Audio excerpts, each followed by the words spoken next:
안녕하세요. 대형 멘토 황대근입니다. 오늘 지역 난방공사 함께 살펴보도록 하겠습니다. 대표적인 천연가스 관련된 종목이라고 할 수 있겠는데, 현재 천연가스 같은 경우에는 에너지에 속해 있죠. 그래서 에너지는 결국엔 글로벌 정세나 어떤 전쟁, 그리고 정책적인 부분에 맞춰서 움직일 가능성이 높다라는 측면을 많이 설명을 드렸던 기억이 납니다. 현재 분쟁 자체가 계속해서 일어나고 있습니다. 이 분쟁은 뭐 글로벌 이슈도 그렇고 국내적으로 봤을 때는 영일만 관련된 이야기를 해야겠죠. 찬성파와 반대파가 나뉘는 상황인데 결국에 추가적인 영일만 테마가 한 번 더 불기 위해서는 경제성에 대한 부분이 부각이 돼야 된다라고 말씀을 드렸던 기억이 납니다. 그래서 오늘 관련된 이야기 좀 진행을 해보도록 하겠습니다. 그리고 나서 이제 토론 이후에 바이든과 트럼프 관련된 이야기가 끊임없이 나와주고 있는데 바이든은 이제 사태가 없다라는 이야기를 해주고 있습니다. 정면 돌파를 하겠다라는 내용인데 과연 이 부분이 천연가스 시장에는 어떤 영향을 미칠지 알아보도록 하겠습니다. 그리고 결국에 우리나라 증시뿐만 아니라 미증시를 보더라도 AI 열풍이 계속해서 이어지고 있습니다. 하반기도 계속될 가능성이 있겠는데 그렇게 되면 전력 수요 증가가 하면서 천연가스에 대한 수요도 증가할 가능성이 있다라고 생각을 하고 있습니다. 그래서 해당 관련된 부분 금일 영상을 통해서 풀어가는 시간 갖도록 하겠습니다. 자, 우선은 지역 난방공사의 가격적인 흐름세부터 함께 살펴보고 넘어가도록 하겠습니다. 최근 들어서 지역 난방공사 같은 경우 한 4월달, 1월달부터죠. 1월달부터 지속적으로 상승에 대한 모습을 보여주고 있긴 합니다. 최근 들어서 단기 과매수 구간에 돌입한 이후에 가격 조정과 기간 조정을 어느 정도 거치고 있는 상황이다. 자, 이렇게 말씀을 드릴 수 있겠는데 천연가스 가격 흐름이 단기간 동안 굉장히 가파르게 상승했던 모습을 보여줬었죠. 그리고 나서 그 이후에 이 가격 조정을 거치고 있는 상황이기 때문에 이 부분이 분명히 지역 난방공사의 가격 하방 압력으로도 작용이 되지 않을까 생각을 하고 있습니다. 그리고 또 PBR 같은 경우도 살펴봐야겠는데 0.26 정도를 기록을 하고 있습니다. 그만큼 저PBR에 속해 있다. 그래서 기업의 어떤 밸류 프로그램에 맞춰서 저PBR 관련된 테마가 형성이 되면 지역 난방공사도 관련된 모멘텀을 받을 가능성이 있다는 점을 말씀을 다시 드립니다. 그래서 현재 구간이 사실 BPS와 비교했을 때 차이가 많이 나는 구간이죠. 그렇기 때문에 다시 한번 말씀드리지만 정부 밸류 프로그램이 부각이 되면 지역 난방공사도 속해질 가능성이 있다는 점을 말씀을 드립니다.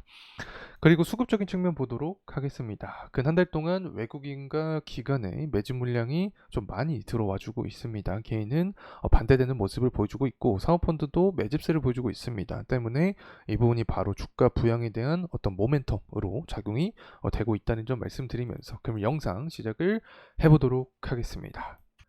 뭐 사실 지역 난방공사 같은 경우 주가의 상승 원인을 다양하게 뽑을 수 있겠지만 최근 동향을 봤을 때 어쨌든 천연가스와 관련된 모멘텀을 받는다라고 말씀을 드렸었죠. 그리고 6월 3일 같은 경우에도 동해 석유 테마가 불면서 지역 난방공사도 상승 탄력을 받았기 때문에 이 관련된 부분을 좀 살펴보려고 합니다. 현재 영일만 관련된 찬성과 반대 측이 굉장히 많이 나뉘고 있습니다. 찬성층 같은 경우에는 이제 석유가 매장돼 있다. 자, 이 부분을 주장을 하고 있는 거고 반대측 같은 경우에는 경제성에 대한 불확실성이 존재한다. 시추 비용을 뭐 낭비할 수 없다라는 이야기를 해주고 있습니다.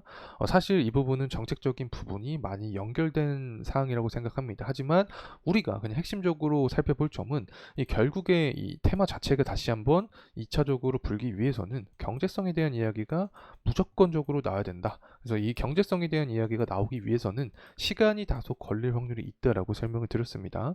상반기에 1차 결과가 나오기 때문에 이 상반기 시즌에 도입이 되면 내년 상반기를 이야기하겠죠. 이 상반기 시즌이 도입이 될 때 경제성에 대한 어떤 추가적인 이야기가 나올 확률이 있지 않나 생각을 합니다. 자, 그리고 나서 이 글로벌적인 정세에 대한 이야기도 해야겠죠. 바이든이 사퇴를 하지 않겠다라는 내용이 나와주고 있는데, 자, 결국에는 토론을 잘 하지 못하면서 이런 상황이 다 이어졌다고 생각을 합니다. 바이든 같은 경우에는 대표적으로 신재생 에너지를 강조를 하죠. 그리고 트럼프 같은 경우에는 전통 에너지를 강조를 합니다. 이 전통 에너지 같은 경우에는 석유부터 화학, 뭐 다양한 원전 같은 오래된 이런 에너지 산업이 속해 있다라고 설명을 드릴 수 있겠고 여기에 에너지 관련된 순환매가 돌게 되면 천연가스 관련된 종목들도 상승 탄력을 받을 가능성이 있다라고 생각을 합니다. 그리고 사실 신재생 에너지 중에 하나가 중간 단계인 하나가 LNG죠. 하이브리드 단계라고도 설명을 드리는데 이 결국에 천연가스는 바이든이나 트럼프 어떤 공통적인 사항으로 관련된 주가 상승에 대한 혜택을 받을 가능성이 있지 않나 생각을 하고 있습니다. 그리고 AI 열풍이 지속이 되고 있기 때문에 전력 수요가 증가를 하죠. 이 부분은 바이든, 트럼프 모두 강조하는 상황입니다. 그래서 이 AI 테마로 인해서 천연가스 관련된 기업들도 테마성 요인이 한 번 더 형성이 될 가능성이 있지 않을까 생각을 하고 있고 엘니뇨가 가고 이제 라니냐가 도래한다라는 내용이 나와주고 있습니다. 기후 악재에 대한 어떤 시장의 대응 관점도 필요한 상황인데 라니냐가 발생을 한다라고 하면 대표적인 수혜주가 바로 천연가스 관련된 종목이라고 제가 지난 영상을 통해서부터 말씀을 드렸던 기억이 납니다. 그래서 라니냐가 오게 되면 천연가스 관련된 종목들이 다시 한번 들썩일 가능성이 있다 이렇게 생각을 합니다. 그래서 현재 천연가스 동향을 좀 보게 되면 한 2.3불 정도를 형성을 해주고 있는데 이 구간 자체가 사실 23년 12월 달에 이렇게 아랫꼬리가 많이 나오면서 지지를 받아줬던 구간입니다. 그래서 현재 구간도 마찬가지로 이때와 비슷한 패턴을 보여주게 된다라고 하면 추가적인 상승 탄력을 받을 가능성이 있다라고 생각을 합니다.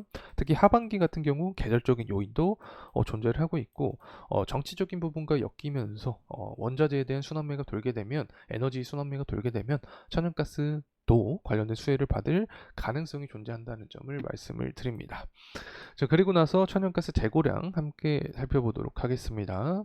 7월 4일 같은 경우에는 예측치보다 높은 모습을 보여줬죠. 때문에 천연가스 가격에 하방 압력을 작용을 했는데 어떻게 나올지는 사실 잘 모르겠습니다. 이 부분 예측의 영역이기 때문에 만약에 7월 11일 날 예측치보다 좀 낮은 모습을 보여주게 된다라고 하면 이 부분에 의해서 천연가스 가격 상승까지 이어질 가능성이 있다. 자, 이렇게 생각을 하고 있고 예측치보다 높은 모습을 보여주게 되면 공급이 많아지는 거니까 가격은 좀 하락할 수 있겠죠. 그렇게 되면 천연가스에 대한 기간 조정과 가격 조정이 조금 더 이어질 가능성이 있다라고 생각을 합니다.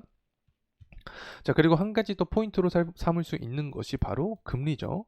현재 고용 지표가 냉각이 된 모습을 보여주고 있습니다. 실업률은 증가를 하고 있죠. 그래서 금리 자체가 인하에 대한 기대감이 많이 반영이 되고 있다라고 해석을 할 수 있는 건데 그렇게 되면 유동성 자체가 원자재 시장에 돌아오면서 천연가스도 상승할 수 있다. 그렇게 되면 더 나아가서 LNG 테마까지 형성이 될 수 있다라고 생각을 합니다. 그래서 이 부분에 대한 동향 계속해서 추적할 필요가 있지 않나 생각을 하고 있고 주봉으로 지역 난방공사 살펴보도록 하겠습니다. 현재 구간이 11선 구간에서 아랫꼬리를 좀 강하게 보여주고 있는 상황이기 때문에 11선을 이탈하지 않는 선에서 주가가 상승하는 게 중요하다.